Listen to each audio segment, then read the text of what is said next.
តើកៅអីក្រុមពី Premier League នៅលីកកំពូលអឺរ៉ុបនឹងប្រែប្រួលបែបណាបើ Man U ឬក៏ Spurs ក្លាយជាជើងឯក Europa League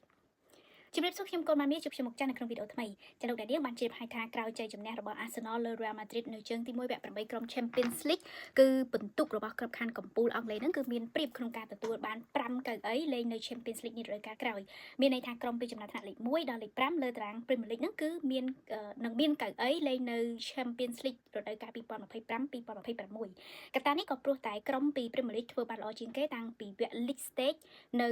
League អឺរ៉ុបរដូវកាលនេះដោយ Liverpool ស្ថិតនៅកំពូលតារាងនៅ Champions League ហើយ Chelsea នៅកំពូលតារាងនៅ Conference League ហើយអ្វីដែលសំខាន់ជាងនេះទៅទៀតហ្នឹងគឺថាពេលឈានចូលដល់វគ្គ8ក្រុមក៏មានក្រុមពីអង់គ្លេសចំនួន5ដែលកំពុងតែមានវត្តមានប្រកួតប្រជែងដូចជា Arsenal, Aston Villa, Tottenham, Man U ហើយនិង Chelsea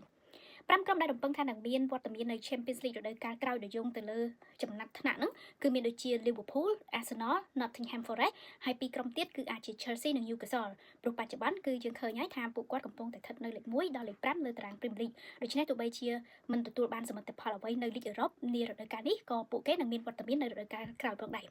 ប៉ុន្តែសំណួរសួរថាចុះបើសិនជា Man U ឬក៏ Spurs ឈ្នះពាន Europa League តើកៅអីក្រុមពីអង់គ្លេសនៅ UCL ហ្នឹងនឹងប្រែប្រួលឬក៏នៅតែ5ដដែល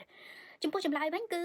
នឹងប្រែប្រួលដោយមិនមែន5ទេគឺអាចលើសពីនេះព្រោះថា5កៅអីគឺជាចំណាត់ថ្នាក់ពីលេខ1ដល់លេខ5ឯជើងឯក Europa League បានលេងនៅ Champions League ហ្នឹងគឺជារឿងធម្មតាទៅហើយមិនចេះឥទ្ធិពលអីដល់សហពិន្ទុរួមតាមលេខនោះទេ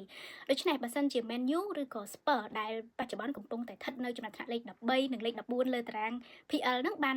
ឈ្នះពាន Europa League នោះពួកគេនឹងទទួលបានកៅអីលេងនៅ Champions League នារដូវកាលក្រោយចាអញ្ចឹងគឺសំខាន់មែនទែនសម្រាប់ Man U និង Spurs ហើយករណីមួយទៀតបើសិនជា Aston Villa បានឈ្នះ Champions League នោះក៏ Aston Villa បានកៅអីនៅ Champions League ផងដែរដែលមានន័យថាក្រុមពី Premier League ហ្នឹងគឺមានរហូតដល់ទៅ7កៅអីសម្រាប់ Champions League នារដូវកាលក្រោយចាប់7ក្រុមនេះនឹងជំនួសក្រុមដែលមានចំណាត់ថ្នាក់សហពិន្ទុទាបជាងគេតាមលីកនៅអឺរ៉ុប